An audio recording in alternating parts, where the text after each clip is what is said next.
San Francisco's season really hasn't gone to plan, but things look up after they have a winning record after defeating the Buccaneers and Baker Mayfield. And while there was a lot to be impressed by in this win, the player that really stood out to me was the rookie corner selected in the second round, Renardo Green. Green was filling in for Charvarius Ward, and he was honestly one of the better players on the field on Sunday. He was not only sticky in coverage, but he also showed off the aggression Shanahan loves in the running game. So in this video, I wanted to break down his most recent film and why I think he'll end up being one of the better corners in this entire draft class. When I turn on Renardo Green's film, regardless of what game it is, the first thing that always stands out to me is just how fluid he is in coverage. On this play, for example, the Buccaneers are running a binge concept with this tight end coming on a quick out and this wide receiver running a corner route. Meanwhile, San Francisco's defense is in cover 3. This actually puts a lot of stress on the rookie Renardo Green because the wide receiver could take off on a go route or decide to break outside like he does here. But what I really want to pay attention to is just how clean this break to the outside by Renardo Green is. Not only is he taking away the possible streak coming from the wide receiver, but as soon as he identifies the outbreaking route, he understands that it's a corner route,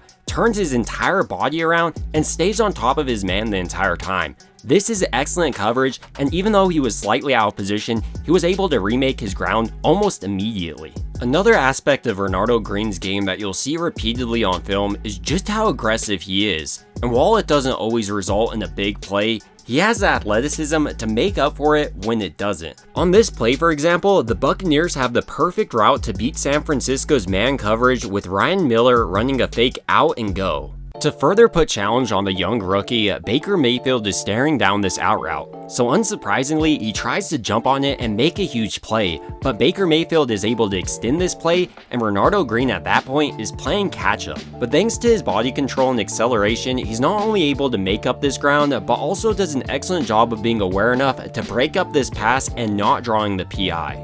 To further highlight his aggression, Green is going after the ball every single time it's in the air, and he has the ability to get at it. On this play, for instance, he's playing off coverage in zone coverage at that, but the entire time he's really reading this wide receiver, and as soon as he sees him coming on this curl break, he's breaking as well, and he's attacking that ball, trying to disrupt this pass, and he does just that, causing the incompletion on this play. But it's not like Green is just out there freelancing, as he's rarely off assignment, which is pretty impressive for a rookie. To really highlight this point, on this play, San Francisco is in man coverage, but because the Buccaneers motion the wide receiver, it changes Green's assignment to now covering the tight end. And in part due to this coverage, Baker Mayfield had nowhere to go with the ball on this play, resulting in another incompletion.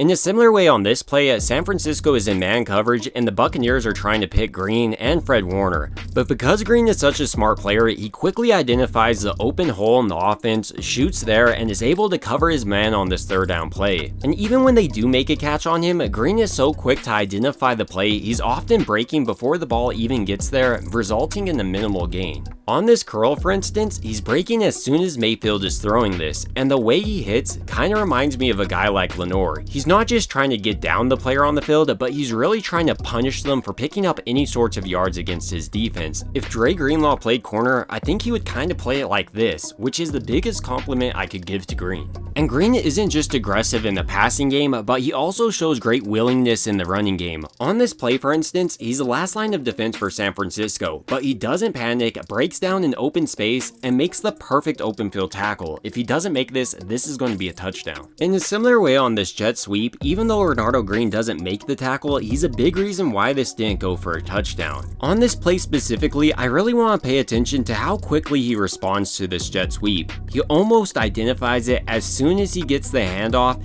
and then Green is coming up to attack this blocker because he has this outside contain, which causes this wide receiver to bounce it back inside, and he picks up a pretty minimal gain on the play, maybe just a couple of yards. This isn't to say Renardo Green is a finished product, as he's a rookie and will still have those rookie mistakes, but I think overall, he's the type of player that's going to plug into San Francisco's defense for the next couple of years and just continually improve. With that being said, he did have to leave the Buccaneers game late with a toe injury, so hopefully that's nothing too serious, as he looks like one of San Francisco's better corners this year. But ultimately, these are just some of my thoughts about San Francisco drafting Renardo Green and how he's looked so far this year, and I'd like to hear your thoughts down below. It would also mean a ton to me if you could like and subscribe, and as always, I hope you guys have a great rest of your day.